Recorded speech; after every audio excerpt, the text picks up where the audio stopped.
जब गुरु नानक देव जी के भाई लालो के घर ठहरे 15 दिन व्यतीत हुए, तब एक भागो क्षत्रिय जो बहुत ही अभिमानी था, उसने एक दिन ब्रह्मभोज किया। उसने समस्त वर्णों के पुरुषों को निमंत्रण दिया। एक ब्राह्मण से गुरुजी ने उस आयोजन के बारे पूछा। तब ब्राह्मण ने कहा, मलक भागो ने बड़ा भारी ब्रह्मभोज किया है, आपको भी वहां जाना चाहिए। तब गुरुजी ने कहा, हे ब्राह्मण देवता, हम फकीर लोग हैं, हमारी किन में गिनती है। उस ब्राह्मण ने कहा, हे नानक, लोग आगे ही तुमको कुमार्गी कहते हैं। यदि तुम इस यज्ञ में न जाओगे तो मलक भागो बहुत नाराज होगा। उसकी बात सुनकर गुरुजी नहीं गए और भाई लालो के घर में ही रहे। तब उसी ब्राह्मण ने मलक से जाकर कहा, नानक क्षत्रिय साधु होते हुए भी आपके यज्ञ में नहीं आया। मलक ने कहा, हे पंडित जी, आपने उसको निमंत्रण दिया था। तब ब्राह्मण ने कहा, हे मलक जी, मैंने तो चेतावनी दी थी, परंतु वह धर्मात्मा पता नहीं क्यों नहीं आया। तब मलक ने कहा, अच्छा, जाओ नानक को बुला लाओ। ब्राह्मण ने भाई लालो से जाकर पूछा, नानक जी कहाँ हैं? अगर यहाँ हैं तो उनको बाहर भेज दो। भाई लालो ने संदेश देने पर गुरुजी बाहर आकर कहने लगे, कहो ब्राह्मण देव, कैसे दर्शन किए? ब्राह्मण ने कहा, मलक साहिब आपको बुला रहे हैं। गुरुजी ने कहा, हे ब्राह्मण, मलक साहिब का मेरे साथ क्या काम है जो मुझे याद किया है? ब्राह्मण ने मलक के पास जाकर निंदात्मक शब्दों में कहा, देखो मलक जी, यह नानक एक क्षत्रिय का पुत्र है।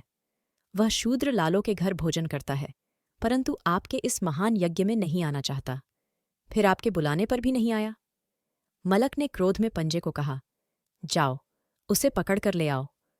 ब्राह्मण ने आकर कहा, देखो नानक, मलक को बहुत क्रोध आ रहा है, वहां चलना ही सही है। गुरुजी ब्राह्मण के साथ चले गए और साथ में भाई लालो को भी ले लिया। पंज ब्राह्मण ने गुरुजी को लाने की खबर मलक को दी।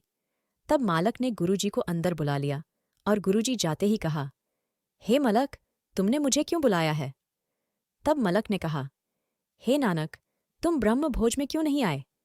गुरुजी ने कहा, हम फकीर हैं और स्वतंत्र हैं। मलक ने कहा, तुम क्षत्रिय होकर शूद्र का अन्न खा रहे हो? तब गुरुजी ने कहा, अच्छा, यदि तुम कुछ मुझे खिलाना चाहो तो अब भी खिला सकते हो। मलक ने ब्राह्मण को कहा, जाओ, इसे कुछ खाने के लिए ला दो। जब गुरुजी ने पीछे देखा तो भाई लालो ने अपने हाथ में एक रोटी कोदरे की पकड़ी थी। उधर ब्राह्मण पूरी, लुची और कचौरी लेकर आ गया। गुरुजी ने दाएं हाथ में कोदरे की रोटी ली और बाएं हाथ में पूरी कचौरी पकड़ ली। जब उनको दबाया तो रोटी में से दूध टपकने लगा और पूरी में से खून की कुछ बूंदें गिरीं।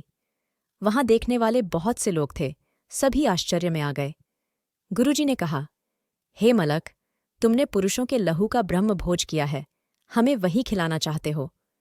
इस गरीब लालो के घर हर दिन असली ब्रह्म भोज हो रहा है। यह सुनकर और देखकर मलक की कोई भी पेश न चली और वह लज्जित हो गया। अगर वीडियो पसंद आई तो कृपया इसे लाइक, शेयर और सब्सक्राइब करें।